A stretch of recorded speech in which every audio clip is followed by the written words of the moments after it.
Assalamualaikum warahmatullahi wabarakatuh. Sahabat Bawaslu dimanapun Anda berada, jumpa lagi dengan kami Bawaslu Kabupaten Boyolali. Sahabat Bawaslu, sebuah peristiwa akan melahirkan sejarah. Nah, untuk menggali sejarah itu tentu kita harus ketemu dengan para pelaku sejarah. Pada kesempatan yang sangat berbahagia ini, kami dari Bawaslu Kabupaten Boyolali akan mencoba untuk menggali sejarah tentang kepengawasan pemilu di Kabupaten Boyolali pada tahun-tahun yang sudah lalu.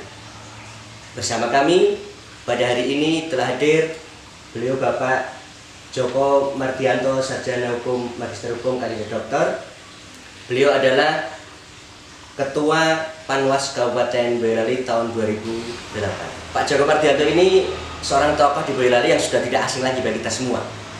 Beliau adalah seorang advokat senior di Kabupaten Boyolali. Beliau adalah Ketua Peradi Cabang Boyolali dan sekaligus saat ini beliau baru menjabat sebagai Dekan Fakultas Hukum Universitas Boyolali. Selamat pagi Pak Joko. Iya, selamat pagi Pak Widodo. Apa kabar hari ini Pak? Alhamdulillah baik. Alhamdulillah sehat.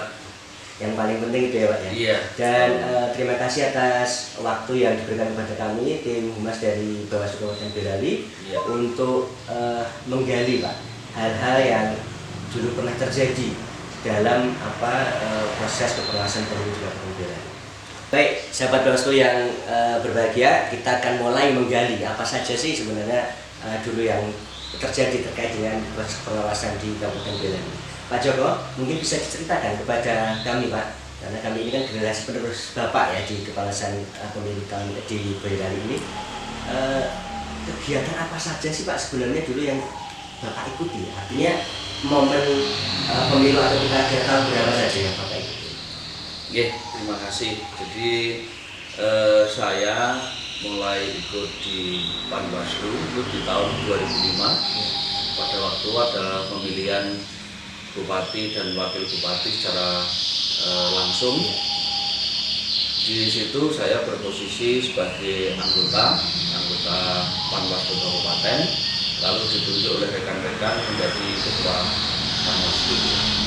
Lalu di samping tahun 2005, saya di tahun 2008, pada waktu itu pemilihan Gubernur Jawa Tengah, saya juga diminta untuk menjadi anggota Panwas Kabupaten Boyolali. Mungkin masih diingat ya bagi Pak Joko itu, kira-kira seleksinya itu bagaimana prosesnya? Siapa penyelenggaranya untuk proses seleksi itu, kemudian apa sih sekilas prosesnya bagaimana dan ini? Jadi pada waktu di tahun 2005 kita hasil seleksi itu ada 5 orang, yaitu dari kepolisian pada waktu Bapak Marsudi, dari Kejaksaan Pak Adi Sulanto, lalu di tokoh masyarakat itu Pak Taryono, di akademisi itu Ibu Puspaningrum, lalu saya di umum. Nah, proses seleksi pada waktu itu kita ada pengumuman, lalu pendaftaran. Setelah ada pendaftaran, ada seleksi. Yang menyelenggarakan pada waktu itu kita masih mendaftarnya melalui KPU Kabupaten Boyolali. Setelah itu dilakukan beberapa seleksi, baik tertulis, wawancara, lalu ada fit and proper test juga, lalu dipilihlah 3 orang. Nah, pada waktu itu yang dari non penegak hukum adalah saya, Pak Taryono, dan Bu Puspaningrum. Sedangkan Pak Adi Sulanto dan dari Kejaksaan dan Pak Marsudi dari Polres Boyolali itu ditunjuk langsung melalui instansi beliau. Oh gitu ya Pak. Sedangkan untuk di tahun 2008 pada pemilu pilihan gubernur itu kita juga melakukan pendaftaran. Kebetulan seingat saya itu ada 21 pendaftar. Iya. Lalu setelah hasil seleksi ada 6 orang. Iya. Setelah 6 orang diambil 3 orang. Oh, iya. Nah 3 orang itu diantaranya Bapak Luwarno, lalu Ibu Puspaningrum dan saya. Oh, iya. Nah itu setelah dilakukan seleksi akhir, pemilihan kita yang terpilih, dan pada waktu itu ada komitmen dari kita dan Pak Luwarno, karena saya sudah pernah jadi ketua, Iya. sehingga memberikan kesempatan yang lain. Pada waktu itu yang kita tunjuk adalah Bu Puspaningrum. Oh, baik. Jadi menunjuk tokoh perempuan ganda Ya, untuk memimpin lembaga ya. ya. Baik, Pak. Terus kemudian mungkin masih diingat Pak oleh Pak Joko tahun 2005 tadi maupun 2008 itu pelantikannya di mana sih Pak? Pelantikan pada waktu itu di Panwaslu Provinsi. Oh, Seingat saya di Panwaslu Provinsi di Jawa Tengah. Cuman lokasinya saya lupa deh. Kalau tidak dulu di Patra Jasa atau di mana ya? Oh iya. Jadi diselenggarakan oleh pelantikannya diselenggarakan oleh Panwas Provinsi. Panwas Provinsi. Cuma di Semarang. Iya, Ya. termasuk seleksi juga dilakukan oleh Panwas Provinsi. Baik, Pak. Iya. Selanjutnya mungkin ini kan memang kami sengaja menggali ya Pak ya. Semoga nanti juga bisa lengkap gitu, karena memang harapan kami ke depan apa-apa pengalaman yang sudah disampaikan oleh para tokoh-tokoh kami, pendahulu kami terkait dengan kepengawasan pemilu ini nanti kami bisa bukukan ya, gitu kan. Iya. Seperti itu, maka kami akan menggali banyak hal kepada para pelaku saat ini, kepada Pak Joko. Kalau boleh tahu letak kantor ketika Pak Joko dulu jadi Panwas Kabupaten Boyolali itu di mana Pak? Ketika Panwas Kabupaten Boyolali itu ada 2 kali, di 2005 dan 2008, itu berada di Jalan Merapi. Jadi kalau sekarang digunakan untuk Apotek Bayusada. Oh iya, Ya. yang mohon maaf bangunan peninggalan zaman Belanda Ya, itu ya, yang masih dulu masih terus sampai sebagian sekarang. digunakan untuk kegiatan Dignas. Oh Ya, iya. terus setelah itu diserahkan ke Panwas untuk digunakan sebagai sekretariat atau kantor. Baik, kalau tadi sudah dijelaskan terkait dengan fasilitas kantornya ya Pak ya. Iya. Sekarang kita mau gali itu sarana prasarana dan kemudian juga ketersediaan staf waktu itu bagaimana Pak? Apakah sudah terpenuhi atau masih minim? Bagaimana kondisinya? Pada waktu kita sudah dibentuk, itu kita masih sendirian, dalam arti hanya anggota saja. Iya. Lalu kita diminta untuk mengajukan staf mulai dari sekretaris sampai dengan keuangan dan staf di lingkup yang lainnya. Itu kita mengajukan permohonan melalui pemerintah kabupaten. Nah, dari pemerintah kabupaten kita pengajuan itu pada waktu itu tidak ada satupun yang tidak dipenuhi. Jadi respon pemerintah daerah pada waktu itu memang luar biasa, luar biasa. Bahkan fasilitas seperti komputer dan sebagainya, termasuk mobil, itu kita juga dipenuhi. Bahkan karena kita berkaitan dengan anggaran itu tidak ada sebagian fasilitas seperti mobil itu kita kembalikan. Karena tidak cukup biayanya. Operasionalnya. Sedangkan kita bertiga itu sudah difasilitasi satu kendaraan satu. Ya, sehingga masih ada untuk sekretariat dan sebagainya, tapi itu kayaknya tidak terlalu urgent untuk digunakan, sehingga kita kembalikan. Sampai seperti itu ya. Iya. Jadi daya dukungnya luar biasa. Ya, cuman itu karena upaya dari anggota Panwas sendiri itu bagaimana menjalin komunikasi dengan pemerintah daerah, itu alhamdulillah bisa lancar. Baik, jadi kalau sudah tadi diceritakan, saya kira luar biasa sekali ya terkait dengan komitmen pemerintah kabupaten gitu ya, untuk memberi fasilitas agar semua kerja-kerja pengawasan Pak Joko dan kawan-kawan waktu itu bisa berjalan dengan baik. Tapi tentu ini kan semua bisa juga apakah istilahnya terkendala kalau tidak ada dana gitu. Nah, kami mau tanyakan gitu Pak, untuk ketersediaan prasarana dukungan dana yang oleh pemerintah bagaimana waktu itu? Iya. Jadi di saat 2005 memang anggaran itu datangnya dari pemerintah daerah melalui APBD. Nah, dari APBD yang ada itu kita di Panwas diminta untuk menyusun RAB sesuai dengan kebutuhan. Nah, di samping kebutuhan yang sudah tertata itu, kita juga menyisihkan anggaran-anggaran lain untuk keperluan atau kepentingan yang tidak terduga. Nah, dari pemerintah daerah itu kita diberikan alokasi yang lebih. Artinya apa yang kita minta itu pada waktu itu semua dipenuhi. Bahkan ketika anggaran itu masih, kegiatan juga sudah tidak ada, mau tidak mau kita harus mengembalikan. Nah, justru dari pemerintah daerah menanyakan apakah kegiatan itu sudah tercover semua. Sudah saya sampaikan dalam waktu pemberian pertanggungjawaban itu sudah kita sampaikan. Memang ini anggaran lebih dan sebagai konsekuensinya kita harus mengembalikan. Jadi sampai seperti itu ya? Iya. Itu saya kira luar biasa ya. Karena dulu itu modelnya tidak secara spesifik satu item dihitung, tapi apa kebutuhanmu itulah yang harus dipenuhi, dan itu dipenuhi oleh pemerintah. Sahabat Bawaslu, luar biasa perbincangan kami pada pagi hari ini. Namun jangan lupa bagi sahabat Bawaslu untuk selalu mengikuti channel kami, kemudian bisa ikut komentar di kolom chat kami, dan jangan lupa ya, silakan subscribe, like, dan bunyikan lonceng agar selalu mendapatkan informasi terbaru dari channel kami. Sahabat Bawaslu, kita lanjutkan lagi perbincangan dengan Pak Joko. Pak Joko, kita sebagai pengawas ini kan pekerjaannya itu lebih banyak di lapangan, kemudian juga bertemu dengan banyak orang, dan memang apa istilahnya kita ini kan nyerempet-nyerempet risiko dan bahaya gitu ya pekerjaannya. Nah, mungkin Pak Joko bisa cerita terkait dengan pengalaman Pak Joko ketika dulu menjadi pengawas itu, pengalaman menarik atau kejadian menonjol yang patut dikenang dan kemudian bisa diceritakan kepada sahabat Bawaslu semua. Hal apa saja Pak itu yang dulu mungkin terjadi?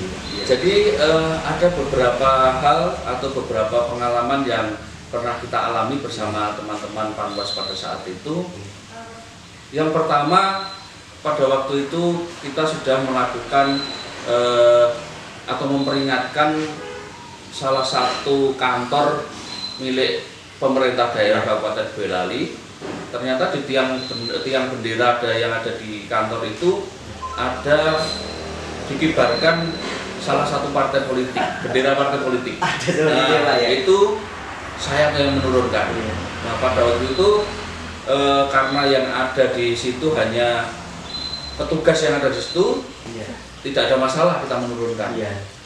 Tetapi ketika sudah diturunkan, nah kita ditentang bahkan dilawan oleh beberapa tokoh partai politik itu. Nah, sehingga kita pun juga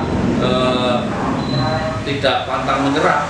Artinya kita terus menjelaskan, nah, dengan membawa aturan hukum yang ada. Jadi kita bekerja itu ada pedomannya, sehingga ketika kita sampaikan ini loh aturan yang dibuat, ini loh aturan yang tidak boleh digunakan, akhirnya menyadari.